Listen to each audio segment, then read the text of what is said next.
छोड़ चुके हैं, इराक की तरफ रुख है, साथ में बहनें हैं, बच्चियां हैं, छोटे बच्चे हैं, और वो दूध पीता हुआ अली असगर भी है। अल्लाह किसी को वतन ऐसे न छुड़वाए,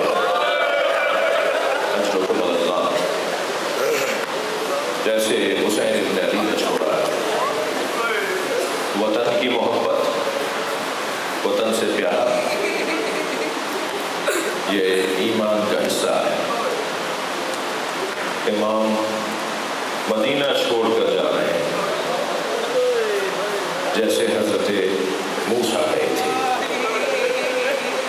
दरबारे वलीद में जब मौला के हाथ में खत दिया गया कि यजीद ने आपकी बैअत तलब की है और मैं उसका गवर्नर हूँ, लिहाजा यजीद की बैअत मेरे हाथ पर करें, तो इमाम ने फरमाया रात की तारीकी है, कल दिन निकलने दो, सारे शहर के सामने मुझसे सवाल बैअत करना, फिर मैं जवाब दूंगा। ये कहकर हजरत मुड़े तो मरवान ने वलीद से कहा कि अगर आज हुसैन चले गए तो फिर हाथ नहीं आएंगे, या हुसैन से बैअत लो या हुसैन का सर लो। बस ये जुमला इमाम के कानों तक पहुंचा। हजरत मुड़े और हजरत ने दोनों को देखते फरमाया आता तो नहीं अंता हम हो है बद किरदार औरत की औलाद, तू मुझे मारेगा या तू मारेगा। बस जैसे इमाम हुसैन का ये जुमला आपकी ज़बान पर जारी हुआ, दरवाजा खुला, अब्बास से अलंकार तलवार ने आम से निकाली, दरबार में दाखिल हुआ। आगे बढ़कर कहा मौला आपको किसने तकलीफ पहुंचाई? हजरत ने दस्ते शमशीर पर हाथ रखा और फरमाया अब्बास ये मदीना है, करबला नहीं। अजरुकुम अल्लाह, अजरुकुम अल्लाह।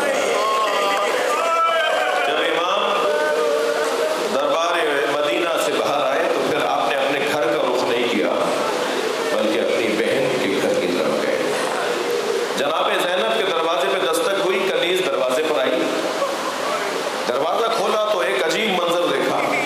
हुसैन इब्न अली के साथ 36 से ज्यादा बनी हाशिम जवान है जो हल्का बांधे हुए हैं और बीवी के दरवाजे पर, हवेली के दरवाजे पर खड़े हैं। कनीज़ दौड़ी भी अंदर गई और आवाज देती गई हुसैन आए, हुसैन आए। मैं आपसे पूछ सकता हूँ, मैं जान सकता हूँ कि जनाब ज़ैनब कितनी जल्दी बाहर आई? एक खास एहतराम है इमाम हुसैन। आगे बढ़कर कहा भाई इस रात की तारीकी मुझे बुला दिया होता। फरमाया ज़ैनब तैयारी करो, मदीना रहने के काबिल नहीं, और मदीने में हमारा दाना पानी उठ गया है। एक रावी है, वो कहता है कि मैं मदीने के अतराफ में एक गांव में, एक देहात में रहता था। जब ये खबर गश्त करती हुई हमारे गांव तक पहुंची कि हुसैन मदीना छोड़कर जा रहे हैं, हुसैन से सवाल बैअत हुआ है, हुसैन ने इनकार बैअत किया है, हुसैन मदीना छोड़ के जा रहे हैं, तो कहता है कि मैं मदीने में आ गया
छोटी बेटी